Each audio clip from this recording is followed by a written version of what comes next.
ಈ ವಿಶ್ವದಲ್ಲಿ ಸೃಷ್ಟಿ, ಸ್ಥಿತಿ, ಲಯ, ಹುಟ್ಟು, ಬದುಕು, ಸಾವು ಇದು ಇದೆ. ಇದು ಯಾರೂ ಇದನ್ನ ತಪ್ಪಿಸಂಗಿಲ್ಲ. ನಾವು ಬಂದಿದ್ದೇವೆ, ಈ ಬದುಕನ್ನ ನಾವು ಮಾಡ್ತಾ ಇದ್ದೇವೆ, ಆದ್ಮೇಲೆ ನಾವು ಬಿಡ್ತಾ ಇದ್ದೇವೆ. ಒಂದು ಪ್ರಶ್ನೆ ನಮಗೆಲ್ಲರಿಗೂ ಬರೋದು, ಹೌದು ನಾನು ಮನುಷ್ಯನಾಗಿ ಹುಟ್ಟಿದ್ದೇನೆ, ಇನ್ನ ಬರುವಂತ ಸತ್ತ ಮೇಲೆ ಇನ್ನ ತಿರ್ಗಾ ಹುಟ್ಟಬೇಕಾಗಿದ್ರೆ ನಾನು ಮನುಷ್ಯನಾಗಿ ಹುಟ್ಟುತ್ತೀನು ಅಂತ ಒಂದು ಸಮಸ್ಯೆ ನಮ್ಮೆಲ್ಲರೂ ಇದೆ.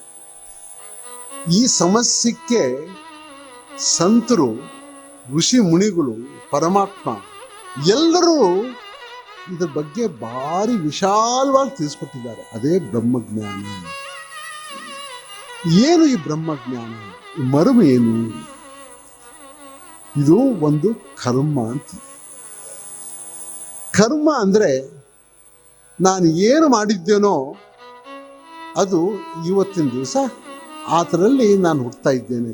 ಕರ್ಮವನ್ನ ತಿಳಿದುಕೊಂಡು ಹುಡ್ತಾ ಇದ್ದೇನೆ.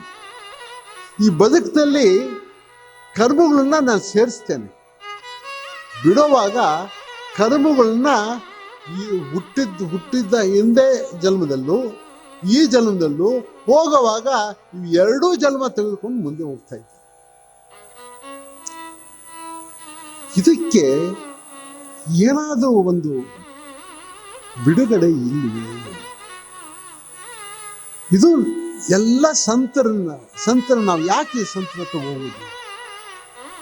ಸಂತರ ಹತ್ರ ಯಾಕೆ ಹೋಗ್ತೀವಿ ಅಂತಂದ್ರೆ, ಏನಾದ್ರೂ ಇದನ್ನು ನಮಗೆ ಗೋಚರ ಮಾಡ್ತೀವಿ. ನನ್ಗೆ ಗೊತ್ತಿಲ್ಲ, ಯಾವತ್ತೂ ಈ ಜೀವ ಹುಟ್ಟಿದೆ ಅಂತ ನಮ್ಗೆ ಗೊತ್ತಿಲ್ಲ. ಆದ್ರೂ ಒಂದು, ಯಾವತ್ತೂ ಈ ಬ್ರಹ್ಮಾಂಡ ಸೃಷ್ಟಿಯಾಯಿತೋ ಆ ಬ್ರಹ್ಮಾಂಡದಲ್ಲಿ ಈ ಒಂದು ಸೂರ್ಯನ ಒಂದು ಮಂಡಲ, ಇಂಥ ಮಂಡಲಗಳು ಎಷ್ಟು ಇದ್ದಾವೋ ಗೊತ್ತಿಲ್ಲ, ಅವೆಲ್ಲ ಯಾವತ್ತಾಯ್ತೋ, ಈ ನಮ್ಮ ಸೂರ್ಯಮಂಡಲದಲ್ಲಿ ಈ ವಿಶ್ವದಲ್ಲಿ ಯಾವತ್ತು ಈ ಸೃಷ್ಟಿ ಆಯಿತೋ ಆವತ್ತು ನಾನು ಈ ಜೀವ ಬಂದಿದ್ದೇನೆ. ಅಷ್ಟು ಮಾತ್ರ ನಂಬಿಕೆ.